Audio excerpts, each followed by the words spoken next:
Hello, everybody. It is Dennis and Andy. We're back. It's Friday morning. It is your weekly movie review where first we will do a non spoiler review in a few minutes, give our rating of the movie, and then we'll show that graphic you just saw and then dive into spoilers. This time, it's another fun, frolicking holiday flick. Not one you'll see on the Hallmark channel, though. Oh no, we're talking about Joel Kinnaman starring in a John Woo directed flick called Silent Night. Holy Night. I know you don't want to hear me serenade you the whole thing, even though that would be lovely. Let's get into it, Dennis. What's this movie about? Well, good morning, everybody. A gritty revenge tale of a tormented father who witnesses his young son die when caught in a gang's crossfire on Christmas Eve. While recovering from his wound that cost him his voice, he makes vengeance his life's mission and embarks on a punishing training regimen in order to avenge his son's death. And that literally Interesting. sums up the whole movie. Interesting that you said a punishing mission. Yes, a friend of ours asked us last week if we were going to go see the new Punisher movie, and this is what he was talking about. If you know Yes. the Punisher's origin, Punisher, his wife, kids in a park, gunned down. Punisher goes, "That's it. I'm getting revenge." That's what this is, except it's with one child. Um, the movie is a slow burn. My daughter went with us about 25 minutes in. She leans over. She goes, "I'm kind of bored." And I said, "It's a slow burn. Relax. We know John Woo. I'm not giving up 25 minutes in." But it is a slow burn. But I thought it was uh, once it picked up, it was like the little choo choo train. It just went. Joel Kinnaman, I love that dude as an actor. I think he's really good. He's got a really tough looking face. However, you know, when he's clean shaven and stuff, he also is very just normal, I guess you'd say. And I don't mean it in a bad way. I mean just like your average Yeah. Joe. His wife, who played his wife? I think it's Sandino Moreno.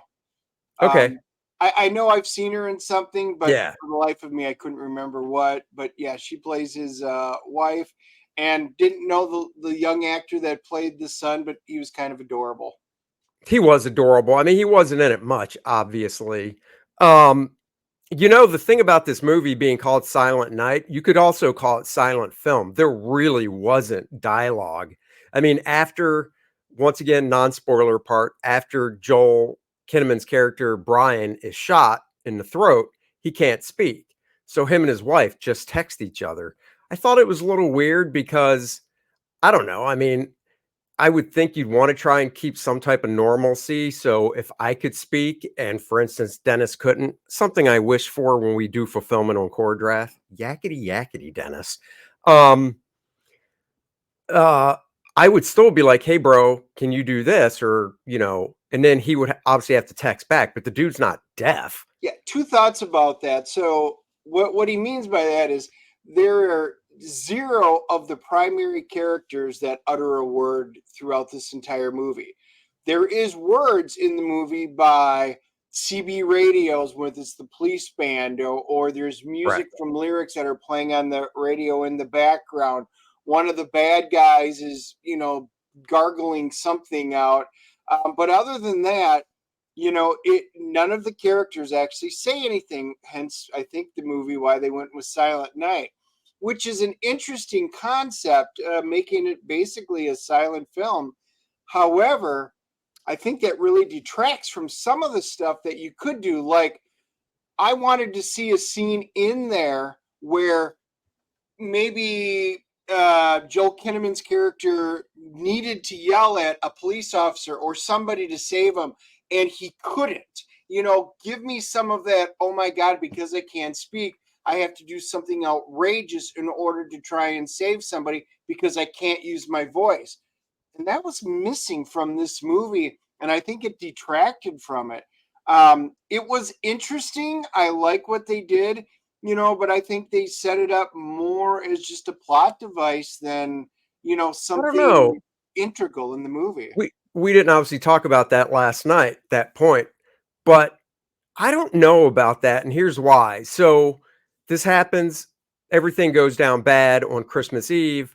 He basically, in April of the following year, is when he makes the decision. It's around April that, you know, that's it. I'm going to pay all these sons of bitches back. I'm going to get them all. He circles on the calendar Christmas Eve of 2022, the following, that year, and he writes kill them all. And then, you go through, and I thought it was done nice. You go through the training because he's just a normal guy. So he has to work out. He has to get familiar with firearms and knives and whatever he's going to use.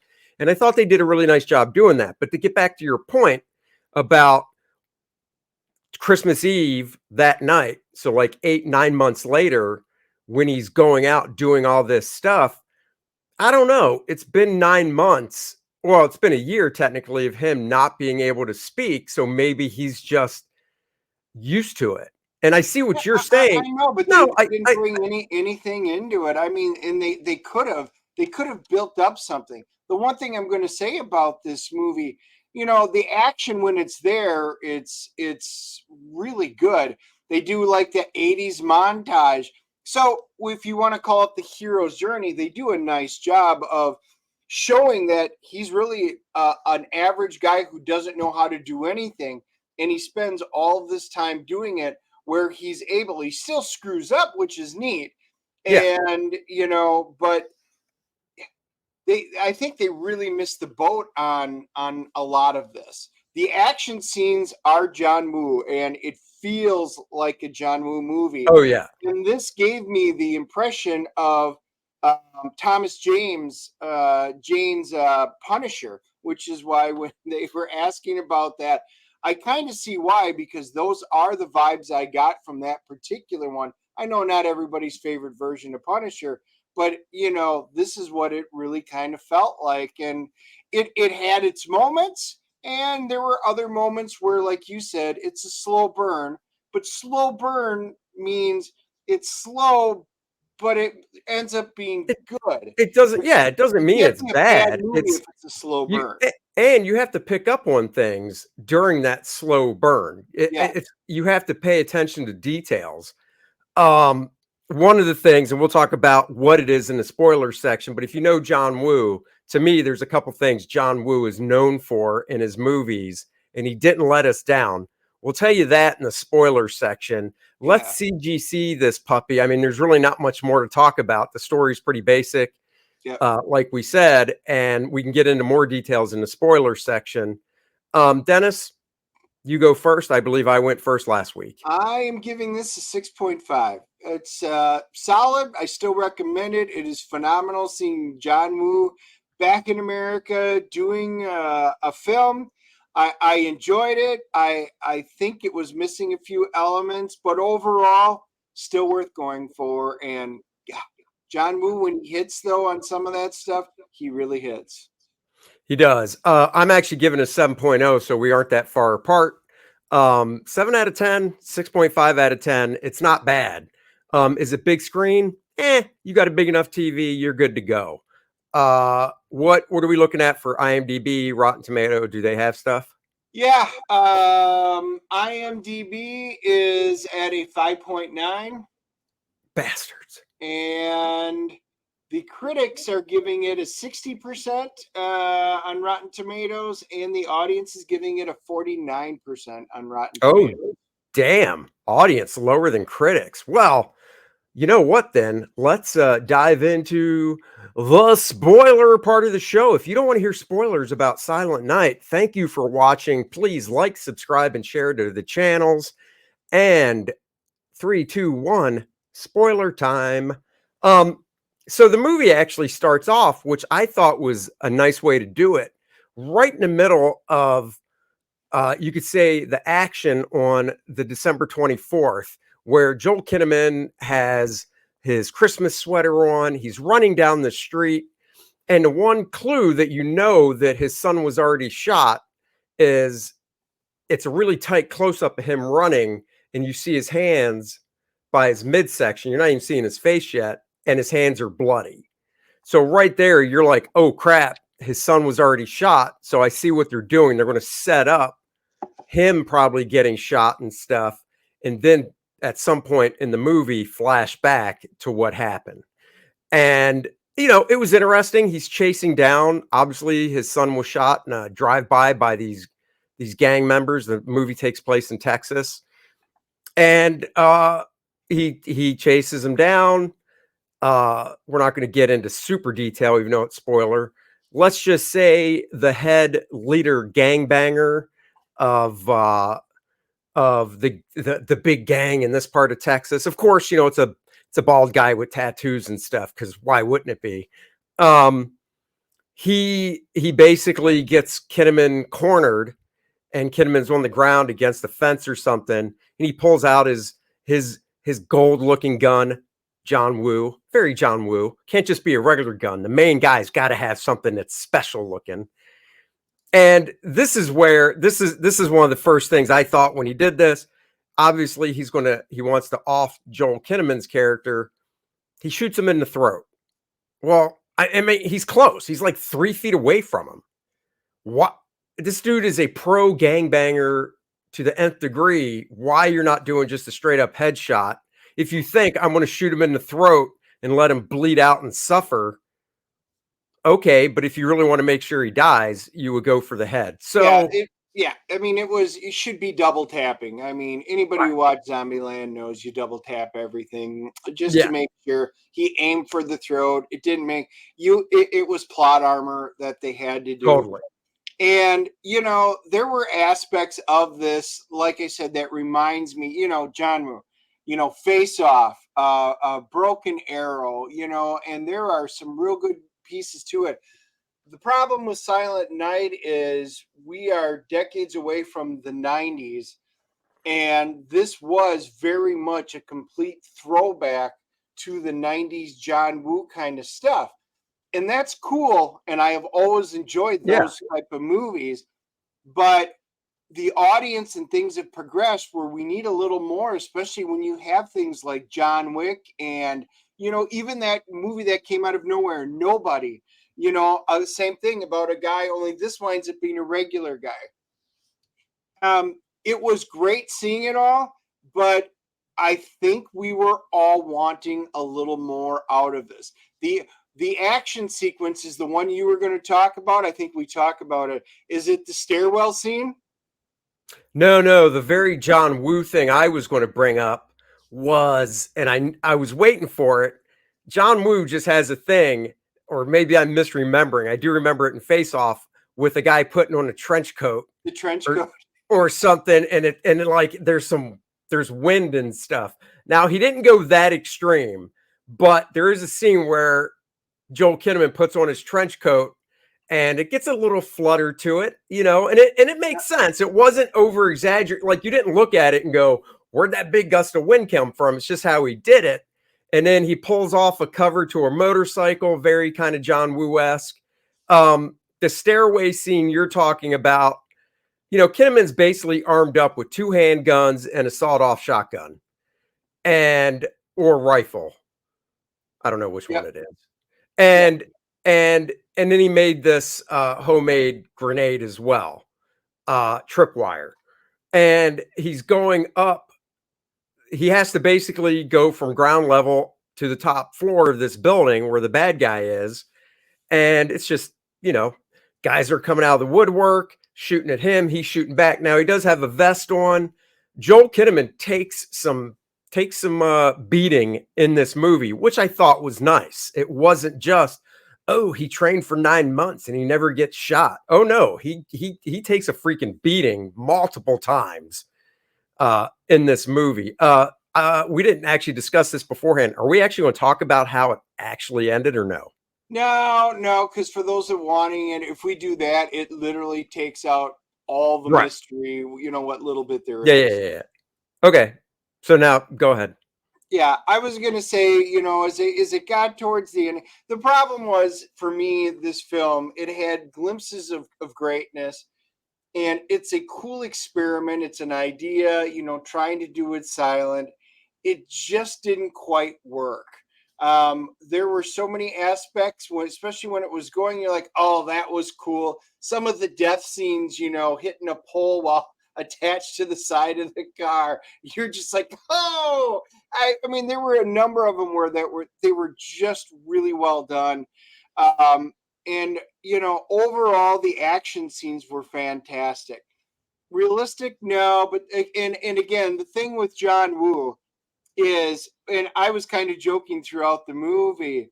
Oh, yeah, you got five shots in the shotgun. You've just shot five. You've reloaded once, and then you just fired four more times.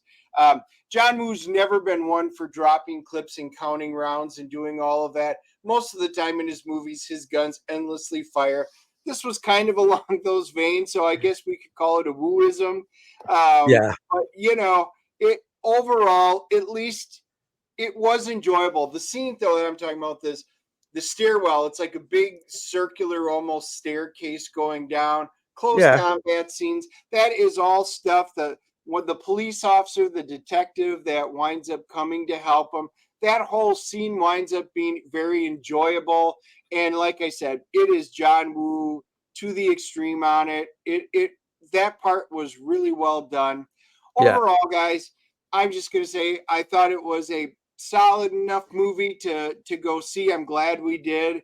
Um, I think we just wanted a little bit more story wise than really what was provided, for John Woo returning to the U.S. screen. Well, one of the things too is the relationship between Brian, Joel Kinnaman's character and his wife. Yes, after, it's their only child, he's 7 years old. After something that tragic happens, it you've often heard that sometimes it really does end the family. The husband and wife, they just can't get over it and end up splitting, and that is what happens in this movie. Um, but it I don't know. I don't know if it would happen as quick. I don't know. I thought that aspect could have been done a little better as well. Because I mean, as soon as he gets home from the hospital, like a month later in January, um, he, goes into the garage, sits down, grabs a bottle of alcohol, starts drinking. It gets to April. She gets home from her job. He's still drinking and stuff. And I don't, I don't know. I thought that could have been handled better. But overall, good action flick, big screen worthy. I mean, if you can go check it for $5, it is. And I know they do stuff like that. So yeah. So I mean, if you can check it for $5, why not? I don't think you'll be disappointed. If you want to see it on the big screen because there's nothing else, go ahead. It is a throwback to like the 90s. So there you go. What is not a throwback to the 90s is Nice and Tight, the comic book pencil art of Andy Smith. That's me. Guys, we're over $5,000, which means it's not 52 pages anymore. It is 60 pages of glorious pencil work by me from some of my favorite jobs over the past 20 or so years. Nice full pencils. Going through Christmas, I knocked down the price of the one-on-one video portfolio review down to $125. That's 2 hours of my time with you, just like you see here, recorded, not live or not broadcast, but just the one-on-one. Once it's over, I send you the video. You can rewatch it whenever. I send you all the draw over stuff I did in Photoshop so you can reference it. It can be comic book pages, just figure drawing, inking, whatever you want for those 2 hours. Take advantage of it. Learning from a professional of 32 years. The best deal is the bundle where you get the digital edition of the book, the printed copy, and the Art of Andy Smith, one of my favorite sketchbooks, 64 pages. I'm adding 20 pages to it of brand new material, 84-page book for the same low price. Save a little bit of money when you buy that tier. I could go through more of it, but That's why the link is in the description below for you guys to go check out. We will be back next Wednesday. Stay tuned for an update on what we'll be doing with that show. And next Friday, just got to check, see what movies coming out next week. And very well could be one called Lady Ballers that the Daily Wire put out. We might be doing that one. Or we might do two. Just depends if we can squeeze it in. So, you know what we got to do? Well, you can see we're in separate areas. Dennis needs to get in his car, drive on over to the Core Draft Cave, and we got to fulfill some books. People have been getting them. They've been posting. Thank you all so much. Books go out daily. We hope you enjoy it. Please let us know on social media. Tag us that you got it. Show a picture. Sounds good. All right. See you guys next time. Bye-bye, everybody.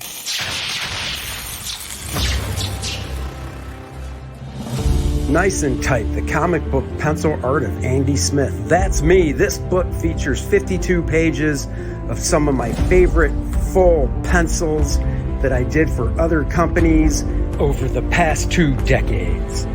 The raw pencils as they were seen by the inker, and now you can see them for the first time.